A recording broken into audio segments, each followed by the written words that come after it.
Hello, my ducklings, and welcome back to another episode of I'm Back. Thank you for being so patient waiting for this follow-up. We are now at part 2 of me reading my horribly embarrassing middle school gay Beatles fan fiction. Look how they massacred my boy. I hope you all enjoy very much. Also, I would recommend subscribing because this fanfiction is super duper long. I have a very big finale planned for when we eventually get to the super melodramatic final 2 chapters. Generally, I'm going to be posting a lot more long-form Beatles content. Without further ado, please enjoy part 2 of reading my super embarrassing gay middle school Beatles fanfiction. Have a great time, my ducklings. Mwah. Oh boy, we got another gif of John being a silly goof, which is apt. We have another amazing author's note with similarly baffling emojis. John's POV. I walk in, only to see 2 boys hugging it out. I roll my eyes. They better cut it out before people start talking. It makes me upset that people can go around and do things without a care. If I even get in a car, the police hovers over me, thinking I'll run over some old lady or something. Oh, that's so insensitive. That's so insensitive. Oh, maybe I didn't know at that time that John Lennon's mom got hit by a car. Oh my gosh! No one around here trusts me. Not after those times I've been put away. No one will trust me again, or at least I don't think. Once you're put in the slammer once, an outcast, a monster, and for what? 50 effing bucks. Was it worth it? I think not. And to be honest, I didn't even get the money. Apparently, there are silent alarms that I was unaware existed. I was halfway out the door when they came. Whatever you prefer to call them. The fuzz, the cops, the police. I needed food, I needed new clothes. I just needed something, and that 50 bucks was gonna get it for me. Or at least something. I have an aunt that ignores me. Dead mother. Hold up, wait. I have an aunt that ignores. First of all, I'm writing this about real people, so I'm inadvertently slandering John Lennon's lifetime caretaker. Sorry about that, Aunt Mimi. Dead mother. Oh, I did know. My father? I have no idea. Maybe he's dead, maybe he's alive, maybe he's some hookers in Vegas. You never know. All I know is that I'm not with him, and if he's still alive, he's not much of a help, like my aunt. Why am I doubling down on the Mimi slander? You take that on Mimi back! Mimi's trying, John. Don't hurt Mimi. She's too pure and amazing. Fact. Amen. She's always working, but she's a waitress. Doesn't make much money. Barely any money at all. So that's my story, I guess. I rubbed my ankle against the knife in my old worn out shoe. Beatles song reference? I never travel without her. I named her Daisy. She's as beautiful as she sounds. 7 inches of flawless stainless steel. I've messed around with several gangs in towns around Liverpool, so old Daisy came in handy a lot. And the gun hidden in my pants, in the one place no one would look? Ichabod, the finest gun this side of Liverpool. Old Ick has gotten me out of a lot of trouble. I don't know, but I just imagine him having a Texas accent. That means I did a bad job. That means I did a bad job. He's British. You know you're lonely when your only friends are your knife, gun, and the small pack of Tic Tacs in your back pocket.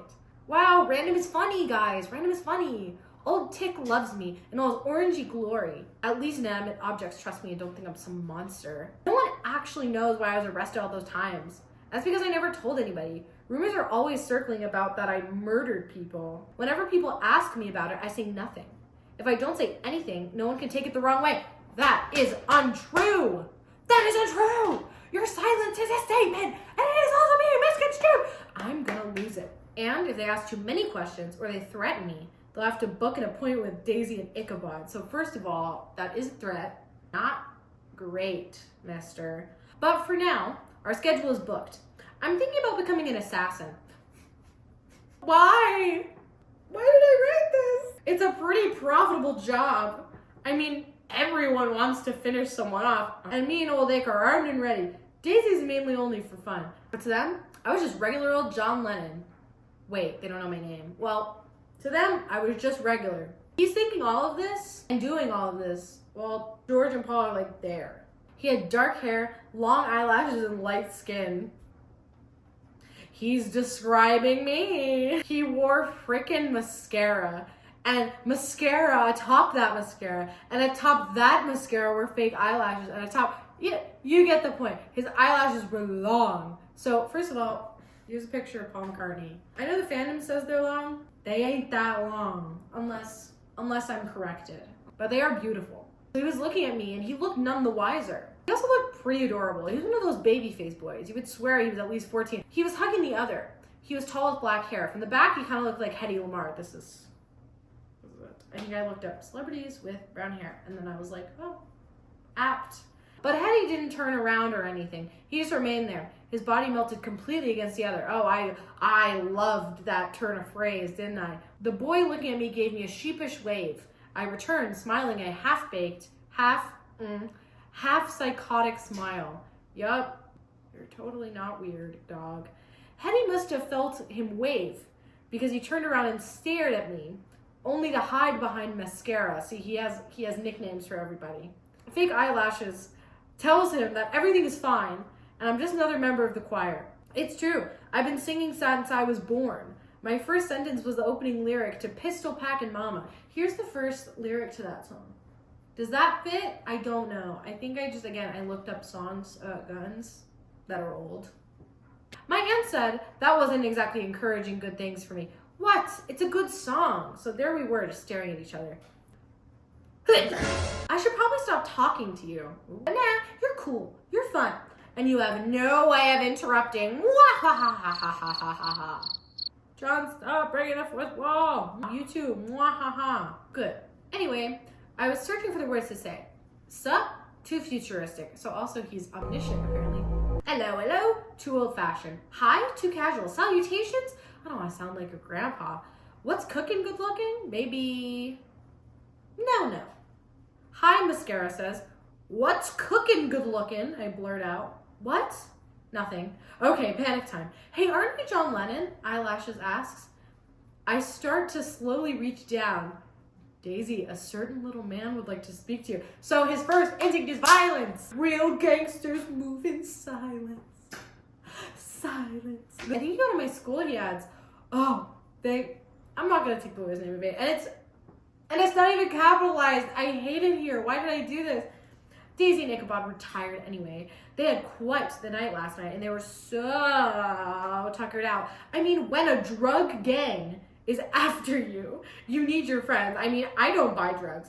I've just tangled with a lot of sick fricks, you know? I hear the door to the church open and the boy's voice ask, is your hand down your pants? I jerk it out, no.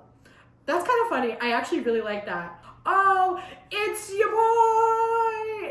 It's Ringo. Oh, sorry I haven't updated in a while. I took a reading day, so I didn't post for a day, and I'm apologizing.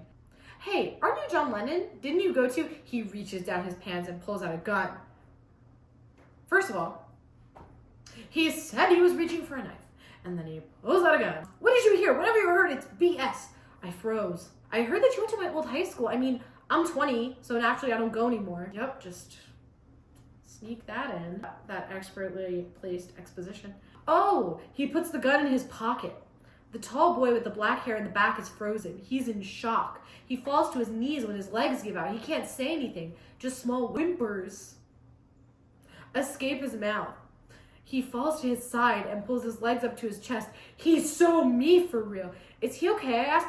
I don't know. The boy with long eyelashes responds. He has a gun. He's insane. The boy on the floor mumbles. He's going to kill us all. The boy with the gun remains silent. The eyelash boy. So Ringo also concurs. Kneels down and softly says to him, he's not going to kill us. I'm sure he just panicked. Yeah, so get up. No one is going to shoot anyone. Do you think you can get up? Do you need help? Can you help me up, Paul? So his name's Paul. All right, George. So his name's George. How convenient. Paul pulls George gently to his feet. He whispers something in his ear and he just stands there, but his frightened expression melts into a relaxed one. Guys, George is cured. I can't believe it, we did it. We have a cure for anxiety, guys. He pulls out a large packet of paper. Hello, my name is George Harrison. What are you doing? I ask. Paul whispers something to him and he says nothing. Paul approaches me and gun guy and explains, I just met him a little while ago, but as far as I can tell, he has very bad anxiety. So just try not to do anything to worry him. He turns to gun guy. You're not exactly helping. Keep that gun away from us. And please, I beg you, don't talk to him anymore if he looks frightened in any way. All right. And my name is John, by the way. Gun guy informs us. We went over this. He knows. And I know he knows. I'm Ringo. I'm Paul, and that's George. Yeah, I figured that out, John responds, rolling his eyes. Well, it's nice to meet you. I smile, my lame smile. I see John blush and look at me at the corner of my eye. It's nice to meet you too, Paul responds, sticking out his hand. I shake it. And it's nice to meet you too, John, we both say at once. We all say in unison. Turning to John, he has a flat expression on his face. Love how we all just dropped the gun thing. As he shakes both of our hands, then he takes out a cigarette and lights it. We all turn to George. He's just been standing there watching us. He awkwardly waves at us. He pulls out a packet of paper. Hello, my name is George Harrison. George, they know. Don't you worry, Paul assures him. You seriously just met him? You seem like you've known each other forever, I point out. I'm worried about him. He seems perfectly fine. But he's riddled with such immense anxiety, and you get it, don't you? Paul explains. You feel bad? John asks. No, I want to protect him. I want him to feel safe and loved. Yup, just state that motivation out loud. The moment I saw his eyes, I couldn't help but feel terrible. I just never want to see that lonesome look in someone's eyes again. I want to protect him. I really feel like I need to. Does that make any sense? Yes, I respond. No. John, I snap at him. Hey, where's the teacher? George asks out of blue. I know where he is. Right beside me. Oh, he quit. He put me in charge since I'm the oldest. Oh, okay. He said just do whatever because he's had enough. So I was thinking, I'll just hand you lyric sheets and music. You can figure it out. I pull the music and lyric sheets out of my pocket and hand them to the boys. His pocket, he just takes out, just unfolds it, and it's like super disgusting. We got 5 songs. Figure them out by tomorrow. You can all read music, can't you? Yes, they all say at once. No, they can't. What? Nice. But we have to be there for 2 hours, and we have to make excuses for why Mr. Rosa isn't there. That's the guy who used to be the teacher. Yeah, I figured. So what do we do? I don't know. We should probably stay here so no one gets suspicious. Makes sense, Paul murmurs absent-mindedly, clearly not paying attention, looking at George. I roll my eyes. I pull a bunch of chairs and we all sit down, well, except George. He swept his hand over the seat and then sat down. So, hello, George awkwardly says, attempting to strike up a conversation. But for 10 minuets, we all sit in silence. Silence. Well, why are you guys here? Paul asked out of the blue. I'm here because 1, I get to sing, and 2, the fuzz won't be on my tail. When I saw this, I was like, why is there furry stuff? Why are there furry things in here? And I was like, wait, what? George asked. If I do anything, the police are always on top of me. I've just had a history. George pulls his leg up to his chest and squeaks out, "Mommy!" I just personally like to sing, I say. Well, I don't really do anything but just sit around and worry. And my mom asked me if I want to sign up, so I said yes. And you, Paul? I don't want to talk about it. Okay, he shyly responds, looking down and refusing to look up. They continued to speak, but I kept thinking. It was a church choir. What could possibly be going on with him? What, did he suck at singing? But you never know. I was worried. He looked deep in thought. As George did, he pulled his legs up to his chest and rocked himself back and forth. George asked him if he's all right, and he says nothing. George shakes him lightly, and Paul starts to cry. What have I done? So everyone is extremely volatile. Oh, we got another George chapter! Later that night, all night, I was sitting by the piano. What are you doing, George? My mother asks. I'm just learning the song from choir, Mummy. All right. Do you want me to be there with you? You know you get scared at night. I'm sure he knows. Respectfully. No, it'll all be fine. Are you sure, honey? Yes, mother. Then she left for about 2 hours. I sang and played the piano. I learned all 5 songs in about an hour and spent the other playing my own songs that I wrote. If sleepless nights have done anything for me, they've improved my musical ability. Whenever I woke up at 2 a.m. with a nightmare, I would just go downstairs and play softly on the piano until I fell asleep right there on the piano bench. Now, I could play music by all the great composers, mostly Mozart. He was my favorite composer. Love how I couldn't think of another one. I was snapped out of my thoughts of Mozart by a loud crack at the other end of the room. I jumped, recalling memories shrouded in fear. The creaks that often came from behind me. Then he came. He did awful things. He told me not to tell my mother, and I didn't until I did.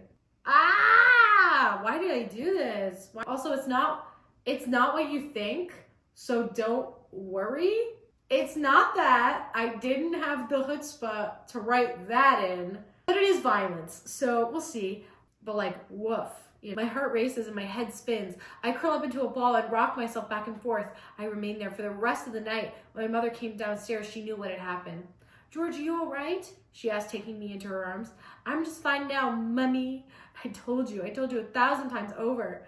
I know, but I just had to learn the songs. Then a little noise scared me. It's not the end of the world, Ma. Did you think about him again? I nod silently. She pulls me gently to my feet and smiles. Well, it's all right, George. You're fine. We got him arrested. He's not coming for you. What if he does? Then what can you and Dad do? He'd kill me before you could say anything or do anything. I broke down into tears. Now her smile's completely gone. I will never let him hurt you ever again. That's a promise I made to you a long time ago, and one I intend to keep. And if we ever see him again, I will kill him.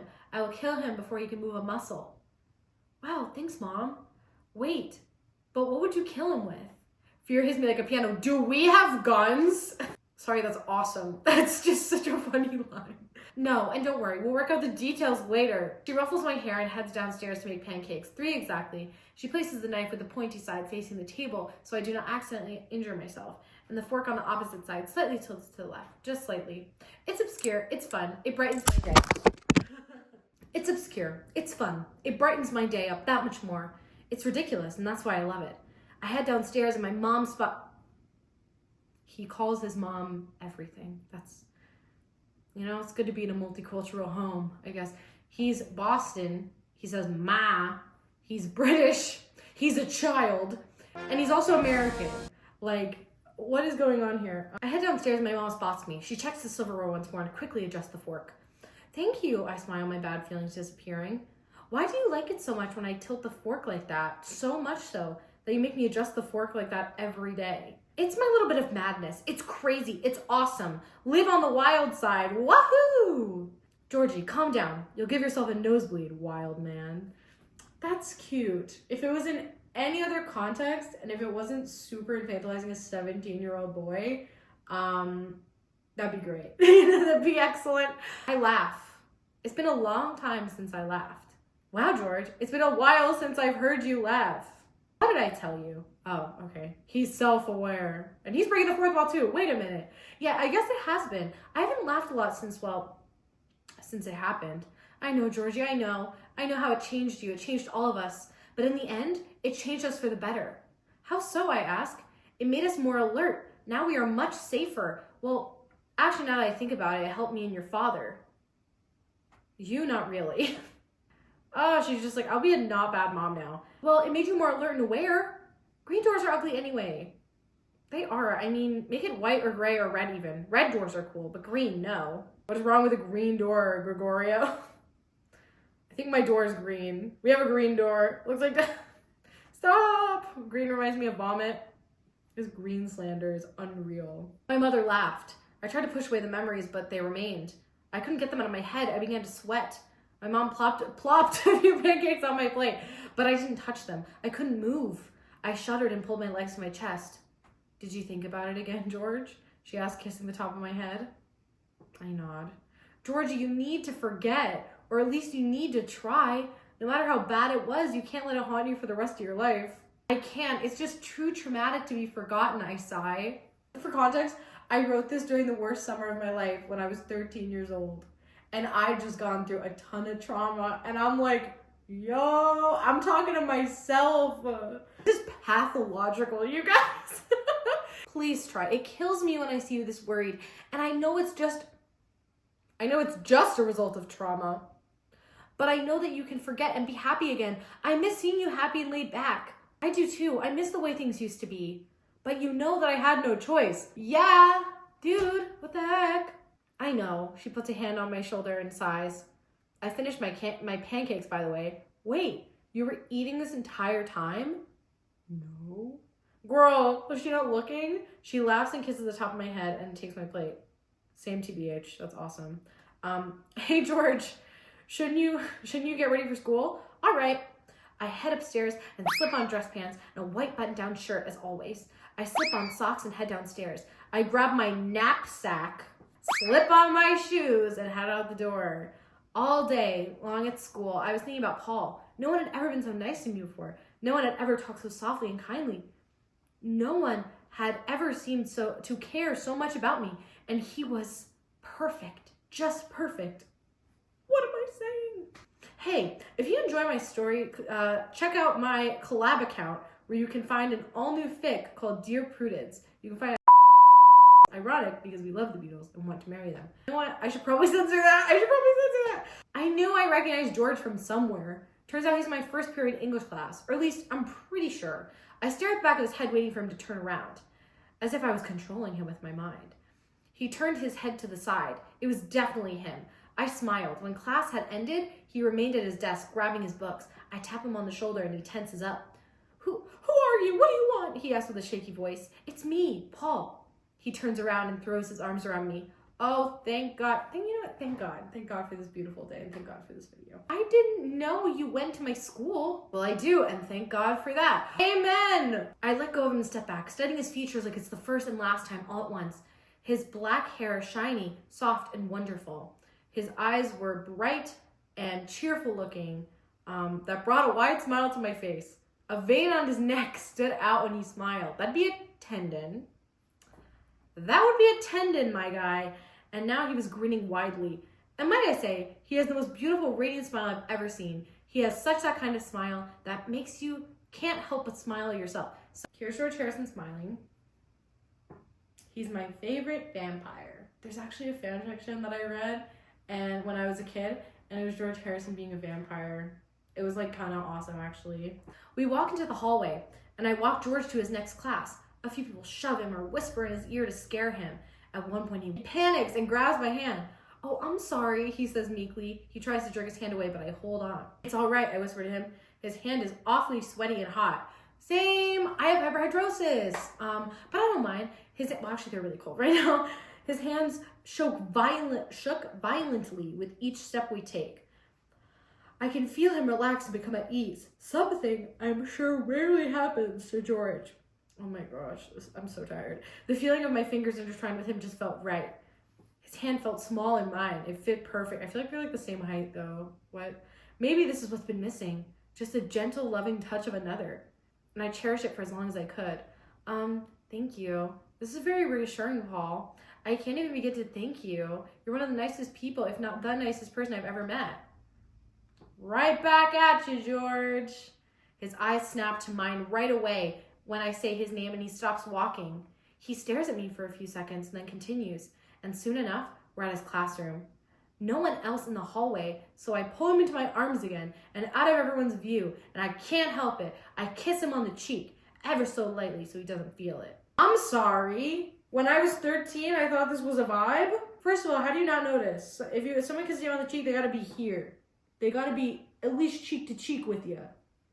Or at least mouth to like chin. Like, that's too much. And also, where's the consent at? And again, I can't approve of this. This is so not cool. This is so bad.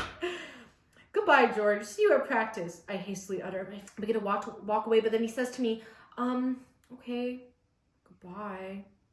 His voice trails off into silent sadness. I stop in my tracks. His voice just sounds so lonesome. His motivation, guys. He never wants someone to be lonesome ever again. And he's going to fix it himself, guys. He's got this. He's Paul. It was as if the look in his eyes had fled to his mouth. It just made me want to pull him close all day long until he felt all right. And to kiss him until my lips hurt. Oh my gosh. This is really bad. But alas, I had to go to class. There was no way that I was going back to George now. I'd get detention for at least a week, and it was late as it was. I want to make George happy, but not at the expense of myself. Well, yet. For the rest of the school day, all I could think about was George, how it felt right to hold his hand, and to kiss him. And to kiss him was like heaven. Girl, he didn't know. He didn't know. Okay, even if he didn't know, it was still felt with all the love in my being. It's strange to feel such a strong connection with someone and only know them for a short while. I've had a drunk dad and a bully younger brother, and not once have I felt as close to them as I have with George. Why, I've never felt this connection to a person since my mother. I tear up at any mention of her sweet, beautiful name. Oh, the most pure and holy name there is. You know what? With her name being Mary, that's a good point. That's a great point.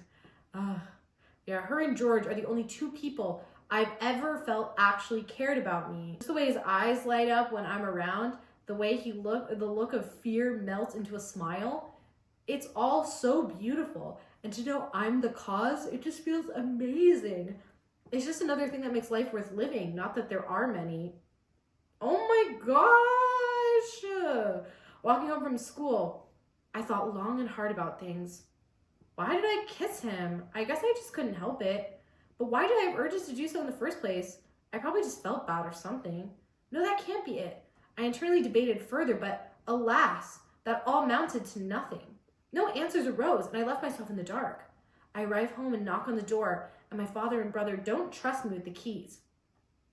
My father stumbles to the door and fumbles about with the doorknob. I can tell it's him because of his drunk mumblings, curse words, and insults galore. He was mumbling something about his, quote, good for nothing, outside the door. He eventually gave up, and my brother flung the door open, letting it hit me in the face as it swung. I fell backward. I fell back and held my nose as it started to bleed. I looked up, and there he was, Michael McCartney. He pushed my head back, letting it slam into the cement. Then he kneeled down to my level and sneered, welcome home, Polly. Wow! You did that! Suspense is killing me. Okay, that was far more creepy than intended. Okay, so to recap, he's anxiety boy, he's depression boy, he's bad boy, he's normal boy for now. John is trying to avoid going back to prison. Paul is trying to function in an abusive household. Ringo, don't know a lot about him yet. George is a nervous wreck and has some obscure past trauma. What do you think? Do you love it? Is it amazing? Do we want more? Please comment if you would like more. Trust me, it gets more and more insane to the point of caricature. We're already getting there, but it is absolutely ridiculous. I just got done editing this absolute beast of a video. Thank you all so much for watching this freaking little series that could. If you have any feedback in the world, if you want me to skip around, get to the good stuff sooner, sort of skip the more boring dialogue, or if you just think the editing's too quick or things are too loud or too quiet, just let me know. But I love you guys so much. Thank you for the support and the likes and the comments. I appreciate every single one of them. So I'll see you in the next one. All right, bye my ducklings. Mwah.